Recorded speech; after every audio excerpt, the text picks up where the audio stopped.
Singapore general হাসপাতালে চিকিৎসাধীন অবস্থায় না ফেরার দেশে পাড়ি জমিয়েছেন ইনকিলাব মঞ্চের মুখপাত্র শরীফ ওসমান হাদী। হাদীর মৃত্যুর খবর নিশ্চিত হওয়ার পর দেশের অন্যতম ইসলামী চিন্তাবিদ শায়েখ আহমদুল্লাহ তার ভেরিফাইড ফেসবুক পেজে একটি স্ট্যাটাস শেয়ার করেন। সেখানে তিনি বলেন, বিপ্লবী ওসমান হাদীকে মহান আল্লাহ শহীদ হিসেবে কবুল করুন, অন্যায়ের বিরুদ্ধে তার সাহসিকতা থেকে তরুণদের অনুপ্রাণিত হওয়ার তৌফিক দান করুন। এর আগে হাদীর মৃত্যুর বিষয়টি নিশ্চিত করেন ঢাকা মেডিকেলের নিউরো টিমের সদস্য হাদীর চিকিৎসক ডাক্তার আব্দুল আহাদ। তিনি জানান, সিঙ্গাপুর জেনারেল হাসপাতালের নিউরোসার্জিক্যাল টিম তার মৃত্যুর বিষয়টি নিশ্চিত করেছে।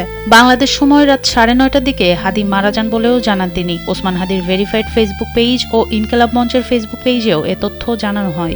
গেল 12 ডিসেম্বর রাজধানীর পুরানো পল্টনের বক্স কালভার্ট সড়কে চলন্ত মোটরসাইকেল থেকে দুর্বৃত্তরা রিকশায় থাকা ওসমান হাদীকে গুলি করে। ঢাকা 8 আসনে স্বতন্ত্র প্রার্থী হিসেবে নির্বাচন করার জন্য প্রচারণা চালাচ্ছিলেন তিনি। গুলিটি তার মাথায় লাগে। গুরুতর আহত অবস্থায় তাকে ঢাকা মেডিকেল কলেজ হাসপাতালে অস্ত্রোপচারের পর ঢাকা এভার কেয়ার হাসপাতালে ভর্তি করা হয়। পরে উন্নত চিকিৎসার জন্য এয়ার অ্যাম্বুলেন্সে করে তাকে সিঙ্গাপুরে নেওয়া হয়। সেখানে চিকিৎসাধীন অবস্থায় না ফেরার দেশে পাড়ি জমিয়েছেন তিনি।